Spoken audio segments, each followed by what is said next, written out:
అందరికీ నమస్కారం అండి. నేను ప్రాణ ధర్మాల గురించి చెప్పుకున్నా.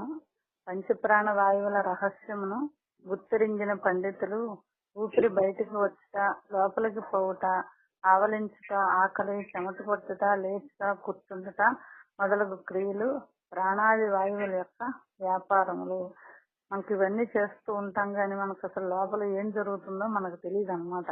ఆకలి దప్పులు రెండు మాత్రము ప్రాణవాయు యొక్క ధర్మములు అని చెప్తున్నారు. అంటే ప్రాణ అపాన ఉదాహరణ సమాన వాయువులు 5 వాయువులు అని చెప్పుకున్నాం కదా. 5 వాయువుల్లో ప్రాణవాయువు యొక్క ధర్మం ఏంటి అంటే ఆకలి దప్పులు ఉండటం. లోపల నుండి ఒకే వాయువు ఉన్నది, ఒకటే వాయువు అయితే సరే ఆయా స్థల భేదములను బట్టి మనం ఇల్లు కట్టుకున్నప్పుడు ఇది వంటిల్లు, ఇది బెడ్రూమ్, లేకపోతే ఇది ఏమో దేవుడి గది, ఇది హాలు, ఇది డైనింగ్ హాల్ అని ఎట్లయితే మనం చెప్పుకుంటాం ఇల్లు ఒకటేను, అట్లాగే ఇక్కడ వాయువు ఒకటే అయినా అక్కడ మనకు స్థలం ఒకటే అయినా సరే ఆ గది ఈ గది అని చెప్పుకుంటున్నాం. ఇక్కడ కూడా వాయువు ఒకటే అయినా ఒక్కొక్క చోటకి వెళ్ళేటప్పటికి ఒక్కొక్క రకంగా మారిపోతుంది అన్నమాట. ఆయా స్థల భేదములను బట్టి ఆయా వ్యాపార భేదములను అనుసరించి పంచప్రాణములు ఏర్పడినవని పెద్దలు అనుకున్నారు అని తెలియవలేను. ఇక ప్రాణ పంచము యొక్క స్థానములు క్రియలు తెలుసుకోబోతున్నాయి. ఈ పంచప్రాణాలు ఉన్నాయి కదా, వీటి స్థానం ఎక్కడెక్కడ ఉంటుంది, ఏమేం పనిచేస్తుందని చెప్తున్నారు అన్నమాట. ప్రాణము హృదయ స్థానం నందుండి అజపా క్రియ చేస్తుంది.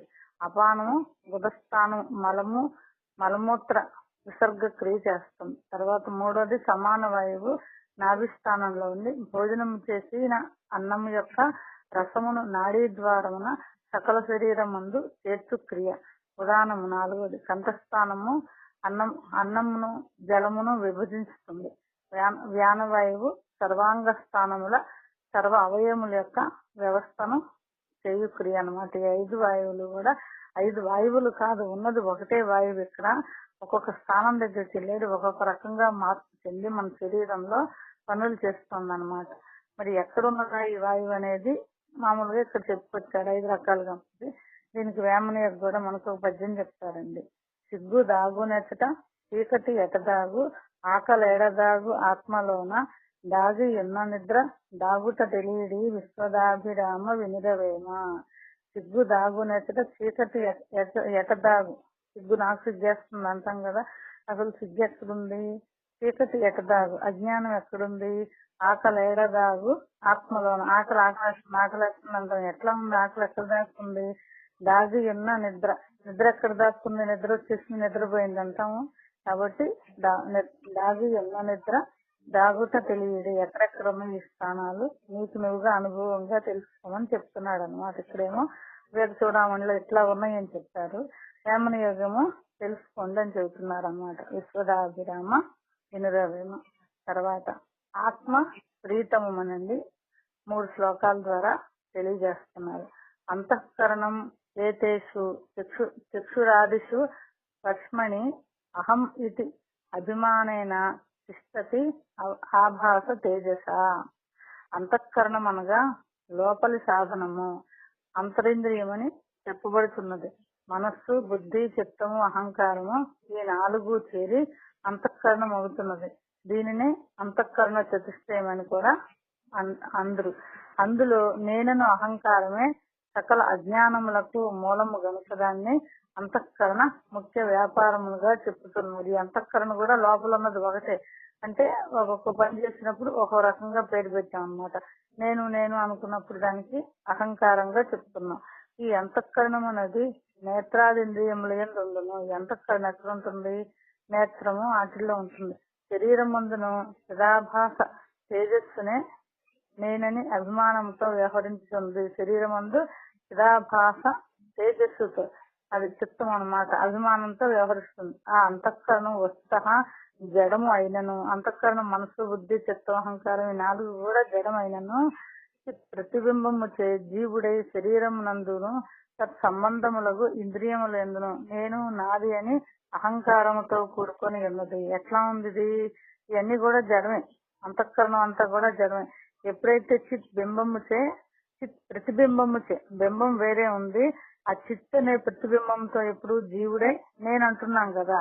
ఈ శరీరమునందును తత్సంబంధముల గల ఇంద్రియములందును నేను నాది అని అహంకారంతో కూడుకున్నది. కొంచెం శ్రద్ధగా వినండి ఇక్కడ. ఎట్లాగా అంటే బింబం అంటే మనం, ప్రతిబింబం అంటే అద్దంలో చూసుకున్న మనమే. ఇక్కడ ఏం జరుగుతోంది? ప్రతిబింబం యొక్క ఆ ఫోకస్ అన్నమాట. అది ఎప్పుడైతే వీటి మీద పడిందో, అంతఃకరణ మీద పడిందో అప్పుడు జీవుడు అయ్యాడు. అంతకు ముందు దాకా అసలు జీవుడు లేడు, దేవుడుగానే ఉన్నాడు. ఈ ప్రతిబింబం ఎప్పుడైతే పడిందో అప్పుడు జీవుడై శరీరం అందును సంబంధం గల ఇంద్రియములు ఎందును నేను నాదని అహంకారముతో కూడుకొని ఉన్నది. అందుచేతనే జీవుడు బద్ధుడవుతున్నాడు. ఎందుకని? ప్రతిబింబంగానే ఉన్నాడు కాబట్టి బద్ధుడవుతున్నాడు. అదే బింబం ఉంటే ఏమవుతుంది? ముక్తుడవుతాడు. ఇక్కడ బ్రహ్మ విద్యకు మూల రహస్యం ఇదండి. బింబ ప్రతిబింబ న్యాయమని అంటుంది. ఎందుకంటే బింబం అంటేనేమో అసలు లోపల ఉన్న పరమాత్మ, ప్రతిబింబం అంటేనేమో జీవుడు. మరి అద్దం తీసేస్తే ఏమైపోయింది? అంతఃకరణ అనే అద్దం తీసేస్తే ఏమైపోయింది? ఈ జీవుడే దేవుడు అవుతానమాట. మొత్తానికి మూల కారణం బద్ధుడవటానికి కారణం ఏంటి? ఇక్కడ ఈ అంతఃకరణలో ప్రతిబింబం పడింది. ఎవరిది? పరమాత్మది పడింది. అద్దంలోది మనమేనా అంటే మనమే. మనం కాబట్టే అద్దంలో చూసుకుంటున్నాం. నిజంగా మనమేనా అంటే కాదు. ఎందుకని? ఒక సాధనముతో తెచ్చిపెట్టుకున్నాం మనం అనేది. ఇక్కడేం జరుగుతోంది? మనకు తెలియకుండానే అజ్ఞానం ఆవరించి, ఈ అజ్ఞానం వల్ల ఈ జీవుడు అంతఃకరణ ద్వారా పనిముట్లు, అంతఃకరణ అనే పనిముట్ల ద్వారా నేను నాది అని బద్ధుడవుతున్నాడు అనమాట. ఈ బద్ధుడు పోవాలంటే ఏం చేయాలి? ఆ ప్రతిబింబం అనేది ఏదైతే ఉందో, అంతఃకరణ మీద పడిన ప్రతిబింబాన్ని మనకి ఆ అంతఃకరణను ఎప్పుడైతే తీసేసుకుంటామో అప్పుడు మనకి పరమాత్మ తత్వం గోచరం అవుతుంది. అంతా పరమాత్మ అప్పుడు కనిపిస్తాడు.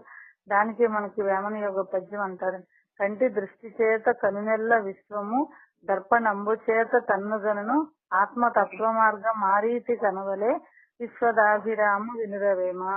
కంటి దృష్టి చేత కనునెల్ల విశ్వం. ఎట్లా చూస్తున్నాం? ఈ కంటితో చూస్తున్నాం. ఈ కంటితో చూసి ఎట్లా చూస్తున్నాం? ఈ కంటితో చూసి దాన్ని రిఫ్లెక్స్ అయ్యి మళ్ళీ మన లోపలికి వెళ్ళి మళ్ళీ మనకు కనిపిస్తుంది. ఇదంతా క్షణాల్లో ఎన్నో వంతులోనో జరుగుతుంది. దర్పణంబు చేత కన్నుగనును. ఆ దర్పణంతో మనం చూస్తాం. ఇప్పుడు ఏం చేసాం? ఇప్పుడు చెప్పుకున్నాం కదా, మనం అర్థం తీసుకొచ్చి మన మొహాన్ని చూసుకుంటే నిజమైన అనుకుంటాం, నా మనల్ని చూసుకుంటాం. ఆ విశ్వాన్ని చూడాలంటే అట్లా చూస్తాం. అది కూడా భగవంతుడి యొక్క ప్రతిబింబం కాబట్టి విశ్వం అంతా కూడా చూసింది మళ్ళీ తనలోకి వచ్చేస్తా ఉంది. అద్దంలో చూసిన మొహం తనలోకి వచ్చేస్తా ఉంది. మరి ఆత్మతత్వ మార్గం ఆ రీతి కనవాలి అంటే ఈ అంతఃకరణ అనేది ఏదైతే ఉందో చూసుకున్నాం ఆత్మతత్వ మార్గంలో. ఆ రీతి అంటే అంతఃకరణ చూసుకుని ఇది కాదు అనుకుంటే మనం అయిపోతాం అప్పుడు అనమాట. అందుకని వేమన యోగి మనకి ఇట్లా ఎంతో లోతుగా ఈ 3 పదాలతో చెప్పారండి. కంటి దృష్టి చేత కన్నెల్ల విశ్వము దర్పణంబు చేత తన్నుగను ఆత్మతత్వ మార్గం ఆ రీతి కనవలే విశ్వదాభిరామ వినురవేమ అని చెబుతున్నారు అనమాట. జీవుడు ఎప్పుడు బద్ధుడవుతున్నాడంటే ఈ అంతఃకరణం మీద ఆ ప్రతిబింబముతే ప్రకాశ ప్రతిబింబం ఏదైతే ఉందో ఆ ప్రకాశం అట్లా రిఫ్లెక్స్ అన్నమాట. అట్లా పడేటప్పటికి అజ్ఞానంతో నేను నాదనుకుంటున్నా. అది అర్థం కనుక తీసేస్తే నేననేది స్పష్టంగా ఎట్లయితే తనకు తానుగా ఎట్లయితే ఉంటాడో ఇది కూడా అంతేనమాట. ఇందుకే తనలో ఉన్న పరమాత్మ చైతన్యము ఆధారంగా తీసుకునియో శరీరము తదింద్రియములన్నీ ప్రవర్తించుతున్నవని తెలియవలేను. అందుకని ఇందుకే తనలో ఉన్న పరమాత్మ చైతన్యం, ఈ ప్రతిబింబం ఏదైతే ఉందో చైతన్యం అనేది ఆధారముగా చేసుకుని శరీరంలో ఇంద్రియాలన్నీ పనిచేస్తున్నాయి అన్నమాట. వేరు కాదు. అంతఃకరణం యొక్క చేష్టలు సంకల్ప వికల్ప రూప అంతఃకరణ వృత్తి మనస్సు అనబడును. నిత్య రూపాంతఃకరణ వృత్తి బుద్ధి అనబడును. చింతనారూప వృత్తి చిత్తం అనబడును. నేను అభిమాన రూప వృత్తి అహంకారం అనబడును. ఈ 4 అన్నమాట. అహంకార సహ విజ్ఞేయ కర్త భోక్త అభిమాని అయం సత్వాది గుణ యోగేన అవస్థాత్రయం అస్మతే. ఈ అంతఃకరణమే అహంకారముగా తెలియదగినది. ఈ అహంకారమే కర్తయు భోక్తయు అభిమానియు అవుతున్నది. నేను కర్త, నేను చేస్తున్నాను, నేను భోక్త, నేను భోగిస్తున్నాను, నాకు అహంకారం అభిమానం, నాకు అభిమానం బాబాయ్ అదేమన్నా నేనంటే పడను మాట. ఇవన్నీ ఏం జరుగు ఎవరి వల్ల? ఈ అంతఃకరణం ద్వారానే అహంకారంగా ఉండి ఈ 3 అనుకుంటున్నాం అన్నమాట. కర్త భోక్త అభిమానంగా. ఇదియే సత్వగుణ సంబంధముచే జాగ్రత్త అవస్థను, రజోగుణ సంబంధముచే స్వప్నావస్థను, తమోగుణ సంబంధముచే సుషుప్తావస్థను పొందుతున్నది. నిన్న మనం చెప్పుకున్నాం ఏంటి స్థూల శరీరం, సూక్ష్మ శరీరం, కారణ శరీరం అని చెప్పుకున్నాం. ఈ స్థూల శరీరం ఎట్లా జరుగుతోంది? సత్వగుణ సంబంధంచే జాగ్రత్త అవస్థను, రజోగుణ సంబంధంచే స్వప్నావస్థను, తమోగుణ సంబంధంచే సుషుప్తావస్థను పొందుతున్నది. ఈ మూడవస్థలు అహంకార విశిష్టముకు అంతఃకరణ విజృంభణమే. ఈ మూడవస్థలు ఎట్లా ఉంది? అహంకారం విశిష్టం గొప్పగా విజృంభణ చేస్తోంది. విజృంభణ చేస్తే ఒక్కొక్కటి ఒక్కొక్క స్థితికి కలిగినప్పుడు ఒక్కొక్క అవస్థ అని మనం చెప్పుకుంటున్నాం. మరియు కర్తృత్వ, భోక్తృత్వ, అభిమానిత్వాది ధర్మములు అంతఃకరణమునకు సంబంధించినవి. ఇలా చెప్పుకున్నాం కదా, ఒక కర్త, భోక్త, అభిమాని అని. ఇవన్నీ కూడా అంతఃకరణానికి సంబంధించినవి. ఆత్మ కర్తయు, భోక్తయు, అభిమానియు కాదు. ఆత్మకి నేను చేస్తున్నానని భావం నేను అనుభవిస్తున్నాను కానీ, నన్ను అన్నారని కానీ ఏదీ లేదు. అతను విలక్షణుడు పరమాత్మ, నిరహంకారి, అహంకారం లేదు. అంతఃకరణమైన నేను అనే వృత్తి ఉదయించినేని, అది కర్తగాను నాది అని భావన కలిగినేని, అభిమానిగాను అనుభవించేవాడను అని తలంపు పొడవనేని భోక్తను అవుతున్నది. ఏం చెప్పుకొస్తున్నాడు? నిరహంకారి అంతఃకరణమున నేను అనే వృత్తి ఉదయించినట్టు ఎప్పుడైతే మనసులో సంకల్పం వచ్చిందో నేను అనే వృత్తి ఉదయించితే అదే కర్తగా, అదే అభిమానిగా, అదే భక్తుగా అవుతున్నది. మొదట నేనను అధ్యాస కలుగునప్పుడే దానిని దూరీకరించి నేననేది పరమాత్మని దృఢముగా భావించినప్పుడే అంతఃకరణము చైతన్యవంతమవుతున్నది. ఎప్పుడు దాకా ఇది సత్వగుణ సంబంధంచే జాగ్రత్త అవస్థను, రజోగుణ సంబంధముచే స్వప్నావస్థను, తమోగుణ సంబంధంచే సుషుప్తావస్థను పొందుతున్నది. ఎట్లా? ఈ అంతఃకరణ ద్వారా. ఈ మూడవస్థలు అహంకార విశిష్టములు అంతఃకరణ విజృంభణమే. ఈ మూడవస్థలు కూడా జాగ్రత్త, స్వప్న, సుషుప్తావస్థలు కూడా అంతఃకరణ యొక్క విజృంభణమే. మరియు కర్తృత్వ, భోక్తృత్వ, అభిమానిత్వాది ధర్మములు అంతఃకరణమునకు సంబంధించినవి. కర్తృత్వం అంటే నేను చేశానని, భోక్తృత్వం అంటే నేను భోగించానని, అభిమానం అంటే నన్ను అన్నారని, ఇవన్నీ కూడా దేనికి సంబంధించిన? అంతఃకరణకు సంబంధించినవి. ఆత్మ కర్తయు, భక్తయు, అభిమానియు కాదు. నిరహంకారి అంతఃకరణం నేను అని వృత్తి ఉదయించినేని, అది కర్తగను నాది అని అభిమానం కలిగినేని, అభిమానిగను అనుభవించేవాడను తలంపడనేమి భోక్తగను అవుతున్నది. ఎప్పుడు? ఆత్మకర్త, భోక్త ఏది కాదు. నిరహంకారం అంటే అహంకారం అంతఃకరణంలో ఉంటే, ఆ నిరహంకారం అంటే అహంకారం లేని వాళ్ళ అంతఃకరణమున నేను వృత్తి ఉదయిస్తే అది కర్తగా, భోక్తగా అన్ని అవుతుంది. ఎప్పుడు? నిరహంకారి అంతఃకరణమున చేసేటప్పుడు నాది, నేను అనే భావన, అభిమానం అవన్నీ భోక్తగా అవుతుంది. కానీ అసలు ఆత్మకి ఏమి అంటే కాదు. ఈ నిరహంకారం అంటే అహంకారం లేని అంతఃకరణమున నేను అని వృత్తి కనుక ఉదయిస్తే అది కర్తగా, నాది అని భావన చేస్తే అభిమానిగా, అనుభవించేవాడు తలంపడనని భోక్తగా అవుతున్నది. ఇది ఏది అనుకోకుండా ఉంటే ఏమీ లేదనమాట. అనుకునేటప్పటికి నిరహంకారం అయినా సరే అంతఃకరణలో ఏదొస్తే అదిగా అవుతోంది. మొదట నేనని అధ్యాస కలుగునప్పుడే దానిని దూరీకరించి నేననేది పరమాత్మని దృఢముగా భావించినప్పుడే అంతఃకరణము చైతన్యవంతమవుతుంది. మొట్టమొదటే నేనను అధ్యాస కలుగునప్పుడు, ఎప్పుడైతే అజ్ఞానం మొదలై అధ్యాస కలిగిందో దానిని దూరీకరించాలి. ఎక్కడ? మొదలే తీసేయాలి. మొదట్లోనే తీసేస్తే ఇంకా అక్కడేం మిగులుతుంది? ఏం మిగలదు. నేననేది పరమాత్మని దృఢముగా భావించినప్పుడే నేను జీవుణ్ణి కాదు, ఈ అహంకారం, ఈ మమకారం, భోగించటం, అభిమానత్వం ఇవన్నీ నాకు లేవు అని ఎప్పుడైతే దాన్ని దూరీకరించి నేననేది పరమాత్మని దృఢముగా భావించినప్పుడు, ఊరినే మామూలుగా అనుకుంటే చాలదండి. దృఢంగా అంటే తనకు తానుగా విచారం చేసి ఈ నేననే సంకల్పం ఎక్కడొచ్చిందో తెలుసుకుని దాని ద్వారా అప్పుడు భక్త గాని, అభిమాని గాని అన్ని కూడా పోతాయి అన్నమాట. భావించాలి, ముందు భావన చెయ్యాలి దృఢముగా. అంతఃకరణము అప్పుడు చైతన్యవంతం అవుతున్నది, నిర్వికారం అవుతున్నది. ఎప్పుడు? ఏ వికారాలు లేవు. వికారాలు అంటే మార్పులు అని చెప్పుకుంటాం కదా మనం, అట్లాంటివి ఏ వికారాలు పై చెప్పిన కర్తృత్వాద్యవస్థ అనర్థ పరంపరలో తనను అంటవని తెలియవలెను. ఎప్పుడైతే ఇట్లా భావిస్తాడో దృఢంగా, ఇది జీవత్వం కాదు, ఇది పరమాత్మ అని దృఢముగా భావించినప్పుడే అప్పుడు ఏమవుతుంది, ఏ వికారాలు లేకుండా పోయి దేనికి అంటాం అనమాట. అప్పుడు తామరాకు మీద నీటి పుట్టిలాగా ఉంటాడు అనమాట సాధకుడు. మనకు దానికి వేమన కూడా ఒక పద్యం చెప్తున్నారని, తానును నేనును వేరుగా మానసమున దళసునట్టి మానవుడెట్ను వానగా నేరడు తత్వము మౌనలతో తిరిగి అయిన మహిళ వేమ. ఎట్లా తానును నేనును వేరుగా, అది వేరు ఇది వేరు ఎప్పుడు అనుకుంటాడు. మానసమున దళసునట్టి మానవుడెటులను మనస్సుతో తలుచుకుంటే అట్లాంటి మానవుడు సాధకుడు వానగా నేరడు ఆ తత్వాన్ని చూడలేదు. ఎట్లా మౌనులతో తిరిగి అయిన మహిళ వేమ. మౌనులతో ఉన్న మునులతో ఉన్నా సరే తెలుసుకోలేడు. ఎందుకని తెలుసుకోలేడు? లోపలికి వెళ్ళి ఇది ఎక్కడ వచ్చింది, ఇది నేననే అధ్యాస ఎక్కడ వచ్చింది అనేది కనుక తెలుసుకోకపోతే మౌనంతో గొప్పవాడితో ఉన్నా సరే ఉంటాడంతే. ఎందుకని ఉంటాడయ్యా అంటే వీడు నేను అనే జడ పదార్థం కాబట్టి సాధకుడు ఆ పరమాత్మ తత్వాన్ని తెలుసుకోడు. ఎట్లయితే ఒక పాయసంలో గరిటె పెడితే ఆ గరిటె జడమైన గరిటె దాన్ని ఎట్లయితే రుచి చూడలేదు, వీడు మౌనులతో మునులతో ఉన్నా సరే అదేం తెలుసుకోడు. వీడు జడము అది చైతన్యం, పరమాత్మ తత్వం తెలిసిన వాళ్ళు తెలియని వాడు వీడు వాళ్ళతో ఉన్నా కూడా తెలుసుకోడు. ఎప్పుడు తెలుసుకుంటాడు?